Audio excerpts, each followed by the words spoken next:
Hello বন্ধুরা, তো তোমরা দেখতেই পাচ্ছ ভিডিও প্রথম থেকে যে কত নাচানাচি, কত আনন্দ। এটা হচ্ছে আমাদের বিসর্জনের দ্বিতীয় পার্ট। প্রথম পার্টে তোমাদের সুন্দর সিঁদুর খেলার মুহূর্ত দেখিয়েছি, তো যদি তোমরা সেটা দেখতে চাও অবশ্যই কিন্তু একবার চ্যানেলে গিয়ে দেখতে পারো। এখানে দেখো কনকাঞ্জলি হয়ে গেল মায়ের, আমাদের সিঁদুর খেলাও কিন্তু কমপ্লিট হয়ে গেছে। এরপর কিন্তু পাড়ার সমস্ত দাদা কাকা জ্যাঠা সবাই মিলে এবং দেওরা মিলে কিন্তু এই যে ঠাকুর তোলার কিন্তু ব্যবস্থা চলছে। কারণ অনেক লোক লাগে, যেহেতু এক চালার বিশাল আয়তার ঠাকুর। তোমরা আগের ভিডিওতেই দেখেছো যে আমাদের অনেকটা মই বেয়ে উঠে তারপর কিন্তু মাকে বরণ করতে হয়। মা যেহেতু এক চালের এবং অনেকটা বড়, তো তাই জন্য প্রচুর লোক লাগে মাকে কিন্তু তোলার জন্য।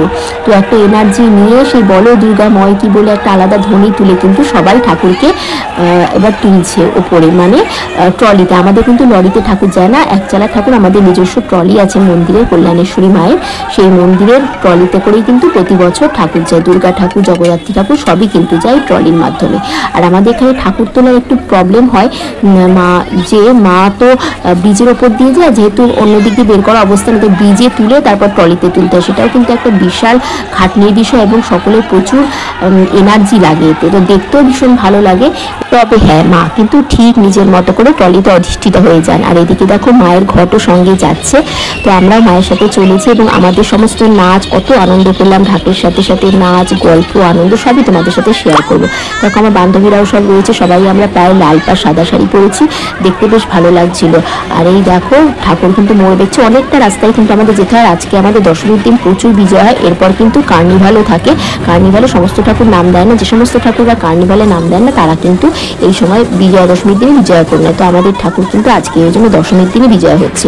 ভিডিওটা একটু দেরিতে ছাড়া হলো, কারণ নানা রকম কারণে ছাড়া হয়ে ওঠেনি, কিন্তু এত সুন্দর মুহূর্ত তোমাদের সাথে শেয়ার না করলে হয় বল। আর এই দেখো আমি কিন্তু ধেই কিরি করে নেচে চলেছি, আর সেই নাচ কিন্তু একদম গঙ্গার ধার পর্যন্ত চলবে। আর হ্যাঁ, একটা কথা বলে রাখি, আমাদের এখানে বিসর্জন কিন্তু গঙ্গাতে হয়, যেহেতু শ্রীরামপুরে গঙ্গা রয়েছে, হুগলি নদী রূপে বয়ে চলেছে, তো সেহেতু কিন্তু আমাদের গঙ্গার ধারেই সমস্ত বিসর্জন হয়। আর নাচের খেলায় দেখো আমার কিন্তু ব্যাগটা ছিঁড়ে পড়ে গেল, কিন্তু তাতে কি হয়েছে, নাচ যখন নাচতে হবে কোমর বেঁধে ব্যাগ বেঁধে নিয়ে আবার নাচতে শুরু করলাম। কত মজা, কত যে আনন্দ সেটা বলে বোঝানোর মতো নয়।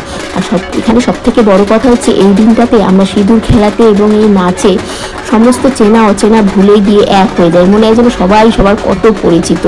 অবশ্যই পরিচিত আছে, তার মধ্যে কিছু অচেনা মুখও আছে, যেমন যারা ফ্ল্যাটে থাকে, নতুন এসছে, নতুন পাড়াতে বাসিন্দা হয়েছেন, তারাও কিন্তু এক হয়ে যান এবং তারপর থেকে আমাদের নতুন নতুন অনেক মানুষের সাথে পরিচিতি অনেক বেড়ে যায়। তো দেখো নাচ দেখেছো তো, এই নাচটা আমি কিন্তু সমানে নেচে যাচ্ছিলাম সমস্ত একসাথে, এবং সত্যি বলতে তখন ঢাকের তালে একটা আলাদাই আমেজ চলে আসে। এবং আমরা প্রতি বছরই এই আনন্দটা করে থাকি, মানে যতক্ষণ সম্ভব। মাঝে মাঝে তো এনার্জি চলে যায়, কিন্তু আবার যখন ঢাক বেজে ওঠে সেই তালে তালে নাচতে বেশ মজাই লাগে। তো দেখতে থাকো, পরে আরও সুন্দর সুন্দর মুহূর্ত তোমাদের সাথে শেয়ার করবো, সঙ্গে থাকো, ভালোই লাগবে।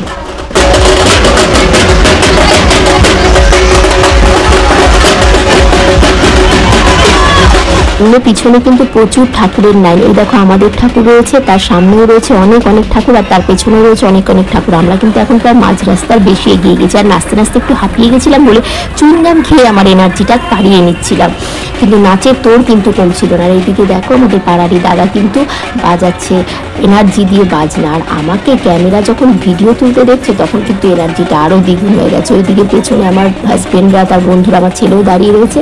আর এরপর কিন্তু দেখো পাড়ার আমার ছোটো ছোটো ননদগুলো কি সুন্দর নেচে চলেছে, চতুর্দিকে যে যার মতো করে নাচছে, ছেলেরা একদিকে, ননদগুলো একদিকে ছোটো ছোটো, এবং আমরা বউগুলো একদিকে, তো বেশ ভালো লাগছিল। এরপর কিন্তু অনেকটাই এগিয়ে গেছিলাম গঙ্গার ধারের দিকে। আমি প্রায় হাঁপিয়ে গেছিলাম ভাই, আর পারছিলাম না, কিন্তু আমাদের দলের কিছু লোক তখনও কিন্তু ধেই ধেই করে নেচে চলেছিল, কিন্তু বেশ ভালো লাগছিল। ওরাই তো এনার্জিটা বাড়িয়ে চলেছিল বলো। সব হুজ্জুদি করতে করতে এবার কিন্তু আমরা প্রায় চলে এসেছি গঙ্গার ঘাটের কাছে। আর 2-3টে পরে আমাদের ঠাকুর, তাই জন্য এবার ব্যাক করতে হবে, ওখানে তো সবাইকে ঢুকতে দেবে না, এই জন্য বাড়ির পথে। আমাদের এই মজাদার ভিডিওটা যদি তোমাদের ভালো লেগে থাকে অবশ্যই কিন্তু লাইক কমেন্ট করে দিও। আবার দেখা হবে একটা নতুন ভিডিওতে। কেমন, আজ তবে আসি, শুভ বিজয়া।